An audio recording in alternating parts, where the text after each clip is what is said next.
All right, good afternoon, everyone. Thanks very much for your patience. Just a few things here, and we'll get right to your questions. So earlier today, Secretary Austin spoke by phone with Turkish Minister of National Defense Yaşar Güler to discuss Turkish activity in proximity to U.S. forces in Syria. The Secretary reaffirmed that the United States remains in Syria exclusively in support of the campaign to defeat ISIS. The Secretary also acknowledged Turkey's legitimate security concerns and underscored the importance of close coordination between the United States and Turkey to prevent any risk to U.S. forces or the global coalition's defeat ISIS mission. Separate but related, the Department of Defense also condemns the recent terrorist attack at the Turkish Interior Ministry, and we wish those injured a speedy recovery. We will post a readout of the call later today on the DoD website. Separately, Secretary Austin also spoke with NATO Secretary General Jens Stoltenberg today to review priorities for next week's NATO Defense Ministerial in Brussels, scheduled for October 11 through 12. The two leaders discussed a range of transatlantic security issues focused on implementing Vilnius Summit deterrence and defense deliverables, as well as ongoing NATO operations in the Balkans and Iraq. A full readout of the call is available on defense.gov. And looking ahead to next week, Secretary Austin and Chairman of the Joint Chiefs of Staff, General Brown, will depart Washington on Tuesday for Brussels, Belgium, where they'll host an in-person meeting of the Ukraine Defense Contact Group on October 11. This will be the 16th meeting of the UDCG since Secretary Austin formed the International Coalition in April 2022. And following the contact group meetings, Secretary Austin will subsequently participate in the NATO Defense Ministerial at NATO headquarters. And with that, we'll be happy to take your questions. We'll start with AP Tarakat. Thanks, General Ryder. You said the Secretary spoke to his Turkish counterpart about the shoot down of the Turkish drone. How concerned was the Secretary that these troops were put at risk and that despite multiple attempts to, I guess, deconflict and get U.S. troops out of danger, it still had to come to this? Yeah, so first of all, just a little context up front. Turkey is one of our strongest and most valued NATO allies, and that partnership continues and will continue. So this is certainly a regrettable incident. At approximately 7:30 local time in Syria today, our forces had observed UAVs conducting airstrikes in the vicinity of Hasaka, Syria. Some of those strikes were inside a declared U.S. restricted operating zone, or ROZ, near Hasaka, and were approximately a kilometer away from U.S. forces who relocated to bunkers. At approximately 11:30 local time, a Turkish UAV re-entered the ROZ on a heading toward where U.S. forces were located. U.S. commanders assessed that the UAV, which was now less than a half a kilometer from U.S. forces, to be a potential threat, and U.S. F-16 fighters subsequently shot down the UAV in self-defense at approximately 11:40 local time. It's important to point out that no U.S. forces were injured during the incident. We have no indication that that Turkey was intentionally targeting U.S. forces. And as I mentioned, the Secretary did talk to his Turkish counterpart and reaffirmed our commitment to continue to closely coordinate. How striking is it that, Turkey is a NATO ally, and is this the first time that you can recall that a NATO ally has had to shoot down the aircraft of another NATO partner? Yeah, I think, again, it's a regrettable incident, but U.S. commanders on the ground did assess that there was a potential threat, and so they took prudent action in this scenario. But again, the Secretary has talked to his counterpart. They had the opportunity to have a fruitful conversation and, again, commit to one another that the U.S. and Turkey will continue to closely communicate and coordinate. And as I mentioned, Turkey does remain a very important and valuable NATO ally and partner to the United States. Let me go to Courtney. On the phone call, did the Turks vow not to do this again, not to fly their drones over U.S. or you said they were dropping ordnance from the UAVs a kilometer away from? I said they were observed conducting airstrikes. Including one that came with about a kilometer away from U.S. troops. They were conducting airstrikes inside a declared U.S. restricted operating zone. Did they have in this phone call? Did they agree not to do that anymore, or is that? Well, I won't speak for the Turkish minister. I would say that the bottom line is it was a very productive discussion on both sides, and again, a commitment that we would continue to closely coordinate to prevent putting U.S. forces at risk, a reaffirmation of the strong partnership that our two countries share, and also an acknowledgement that, again, we will keep lines of communication open, particularly given that region of the world and the focus on the Defeat ISIS mission. Can you say a little bit about how the U.S. communicated with the Turks before and told them that that they would shoot the drone down? Yeah, so I don't want to get into specifics other than to say that we have multiple channels of communication at multiple levels. As you know, U.S. forces, as part of the global coalition to defeat ISIS, have been operating in that area for a while. And of course, being on the border of Turkey, and having U.S. forces stationed in Turkey, we have multiple ways to communicate with our Turkish allies. But can you say about what level it escalated to before the shoot down? I mean, did it get as high as, the commander of Central Command or something like that? Like, how high up did it go? It went to a high enough level within the operational chain of command. I'll just leave it at that. Okay. Yeah, Matt. Thanks, Matt. So to be clear, the concern here was that drone, you said, re-entered, got within a half kilometer, that it might have launched an air-to-ground missile so close to U.S. forces that it could have endangered their lives? Again, based on the observation of airstrikes being conducted and the fact that this drone was, upwards of nearly half a kilometer from U.S. forces, U.S. commanders made the determination that it was a self-defense threat, and so appropriate action was taken. So how concerning is it that, as my colleague said, with a NATO ally puts the U.S. in a position to take self-defense actions, either through negligence or otherwise? Well, look, again, this is a regrettable incident, and Secretary Austin has spoken with the Minister of Defense in Turkey, and again, we will communicate at all levels. And so we will stay focused on the Defeat ISIS mission in Syria. That's why we're there in the first place. And so that will continue to remain our focus. Thank you. Thank you. Sir. Thank you very much, General. First question. Was the United States or the chain of command really thinking that the Turkish UAVs were going to strike American bases there? Is that why this strike was done? Letting the Turkish UAV was shot down because all rules of engagement have changed. That's why this incident took place. Yeah, well, again, as I laid out, based on the situation on the ground and based on the observation, the decision was made out of due diligence and the inherent right of self-defense to take appropriate action to protect U.S. forces. As I said, based on the discussions with the Turkish defense minister and post-shoot-down analysis, we have no initial indications that Turkey was intentionally targeting U.S. forces. Again, it was a regrettable incident, and we will continue to keep those lines of communication open to hopefully prevent these types of incidents from happening again. One last question, please. Sure. So you told CNN Turk just last night that the United States stands firmly by Turkey and its people in their legitimate fight against the PKK. And according to your NATO ally, they're doing exactly that in northern and northeastern Syria.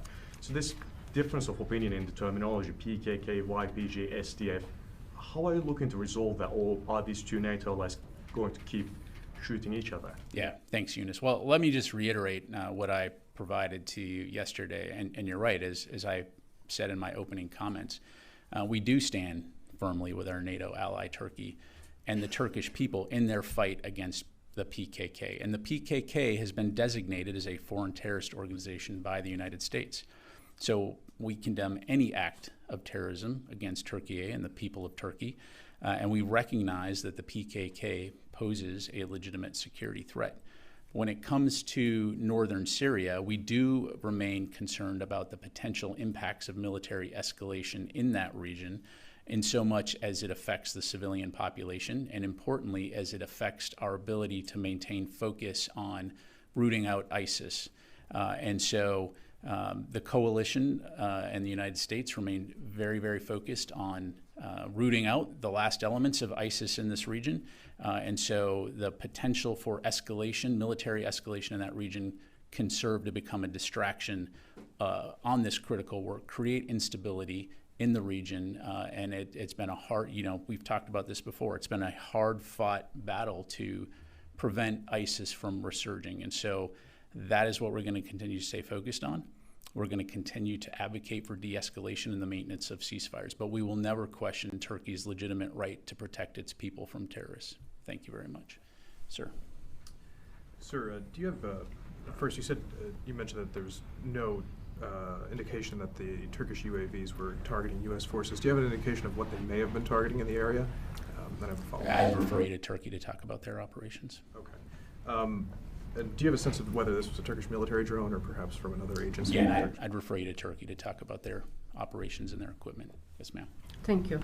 Turkey says that terrorists who were planning suicide attack in Ankara came from Syria, and that they warned third parties, which is obviously the U.S., to avoid PKK YPG facilities. I'm just following up my colleague's question, actually. What kind of facilities have been in those U.S. restricted areas, YPG, SDF, or solely U.S.? Yeah, I'm not sure I fully understand what you're asking, but in terms of U.S. presence in northeast Syria, I mean, if you've been following this since 2014, at the height of ISIS, the United States has maintained a presence in this ungoverned space, working very closely with our vetted local partners in the region, the Syrian Democratic Forces. And so that, as part of a global coalition to defeat ISIS, is what we continue to stay focused on. But as I mentioned to your colleague, Eunice, when it comes to the PKK, we recognize and have declared the PKK a foreign terrorist organization, and again, fully understand Turkey's legitimate right to defend itself. Yeah, let me move on. Chris. Thanks, Pat. To clarify something, you said there are multiple levels of communications with the Turks. Did the U.S. make repeated requests regarding this incident, that the drone leave that area, and warn that if it did not, or if it encroached again, action would be taken against it? And did Turkey acknowledge those requests before this action was taken? Yeah, thanks, Chris. I'm not going to go into the specifics other than to say yes, we did communicate with Turkey. Our inherent right to self-defense in the face of a potential threat. But again, in this particular case, it's a regrettable incident. No U.S. forces were harmed. We took appropriate action based on the situation on the ground. Thank you. Fadi. Thank you, General.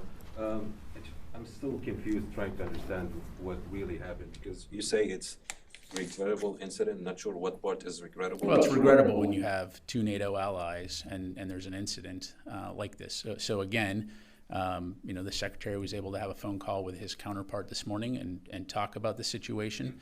Again, no U.S. forces were harmed, but because of the proximity of the drone to U.S. forces in Hasaka, and based on the observations that this was an armed drone that had been conducting strikes, we took appropriate due diligence. And you said, initial indication, there's no intention on the Turkish side to target U.S. forces. However, how did you assess that, or the commanders on the ground assessed there was a threat to U.S. forces and they deemed it necessary to take actions to protect U.S. forces? Right. Well, at the time, you don't know what you don't know. You're making observations, and you have to take quick action to, again, ensure the inherent right of self-defense. What I'm telling you is, subsequently, as we look at this and as we've had those conversations, the initial indications are that there was no. In the phone call, was the Secretary able to get any guarantees from the Turkish side that these operations will not happen again in these restricted areas or pose risk? Yeah, again, without speaking for the Turkish defense minister, the tone of the conversation was, again, an understanding that we are two close NATO allies, that we will keep the lines of communication, that we don't want to put our forces, each other's forces, in harm's way, but also, again, emphasizing the importance of the Defeat ISIS mission. And that was a sentiment expressed on both sides. Thank you. Sir. Thank you very much, General. I have two questions. I have a question regarding reports suggesting that cooperation between the Iraqi central government and Kurdistan forces Peshmerga has been highly effective in countering and reducing ISIS activities. Could you please provide your comment on this matter? And sure. Yeah, I'll provide a broad perspective, and I would also encourage you to talk to CJTF OIR, which is squarely focused on supporting Iraq in the Defeat ISIS mission. But largely speaking, as you know, I think that one of the key aspects of success in the Defeat ISIS mission has been the collaboration between the ISF and Peshmerga forces in northern Iraq by working together against a common enemy, which is ISIS. And so certainly, that is something that I think has benefited not only Iraq, but the region. Thank you. Another question, General. You announced yesterday that you had transferred Iranian weapons bound for the Houthis in Yemen to Ukraine. So, three-part questions. Oh, can we only do two? Is Iran continuing to send arms to the Houthis? Is it your policy to seize such weapons when you can and when appropriate, transfer them to your allies?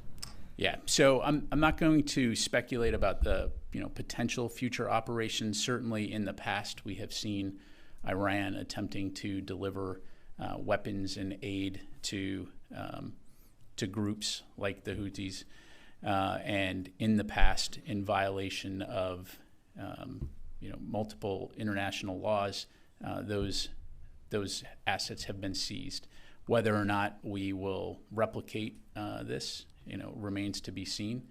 Certainly, when we did this, we did it under legal authorities. In this particular case, the U.S. filed a forfeiture complaint over ammunition seized by the U.S. Navy from a flagless vessel that had been transiting the Arabian Sea from Iran in early of December 2022. And so this forfeiture action is a product of the U.S. government's coordinated effort to enforce U.S. sanctions against the IRGC and the Iranian regime. And on July 20th of 2023, a final order of forfeiture was issued by a U.S. District Court for the District of Columbia, and the Department of Justice put out a press release which provides additional information on this forfeiture complaint. So thank you very much. Sir. Thank you, sir. Two questions. One, as far as U.S.-India relations are concerned, India made a history recently at the G20 hosting leaders from around the globe. And President Biden was very clear about U.S.-India relations there. And last week here, Indian Foreign Minister was in the building, Mr. Jaishankar. So where do we stand as far as military-to-military relation after G20, and also if there are any secretaries visiting India or Indian defense minister coming here? Yeah, thanks very much for the question. I don't have any announcements to make right now regarding any potential visits, other than to say that, as you know, we very much appreciate our relationship with India on a defense level. We continue to foster a stronger defense partnership with India, and that is something that I think you'll continue to see us do going forward. Why I'm saying is that Prime Minister Modi also spoke as far as U.S.-India military relations and going beyond G20 and our relations because of China's rising in the region and threatening many nations in the region. So where do we stand as far as China's threat to the nations around that region? Well, we've been very clear on this, right? China remains the pacing challenge for the Department of Defense, and we do appreciate the partnership that we have with India and other countries in the Indo-Pacific region when it comes to preserving individual nations' sovereignty and abiding by the international rules based order that has preserved peace and stability for many years. Okay, let me go ahead and move on. Let me go. Ro. Yes, sir. Thank you. I want to ask you about the Secretary's meeting with the Japanese Defense Minister yesterday.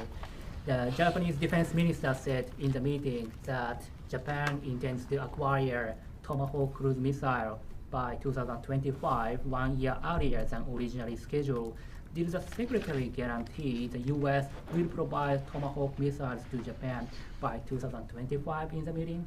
Yeah, thanks, Ro. So as a matter of policy, we are unable to comment on or confirm potential arms sales or transfers before they're formally notified to Congress. So at this time, in regards to their request, I'd have to refer you to the government of Japan.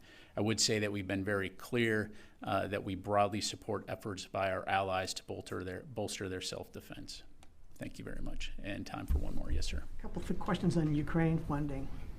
You weren't around last week when a lot of this happened, but Will the I was in Africa. You were in Africa. Yeah. And it does rain there, evidently. So. Good, that's why you're so cheery. Okay, the ATACM's decision, if and when the president makes it, will it be affected by the lack of FY24 Ukraine funding?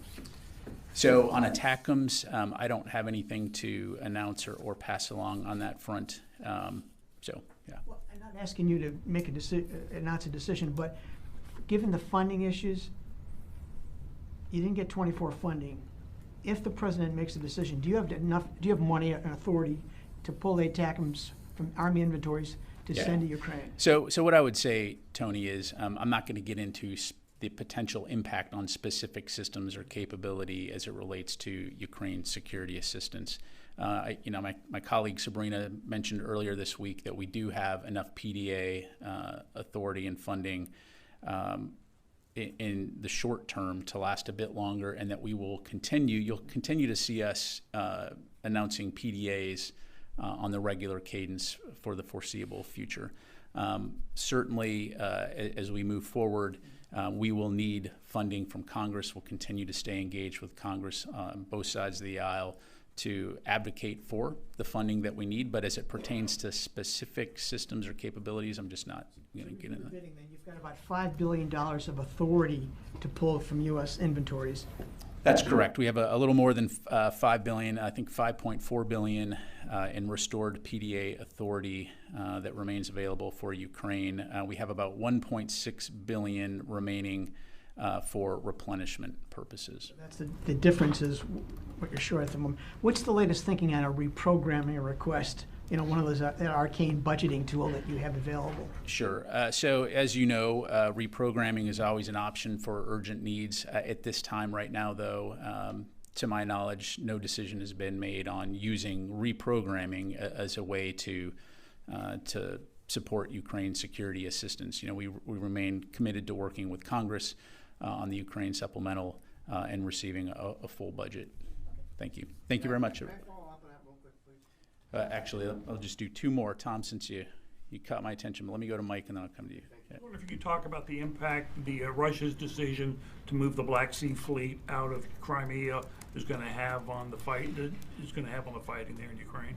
Yeah, thanks, Mike. What I would tell you is I've seen the press reporting on that. I just don't have anything to pass along on it. I can't corroborate those reports at this time. So thank you.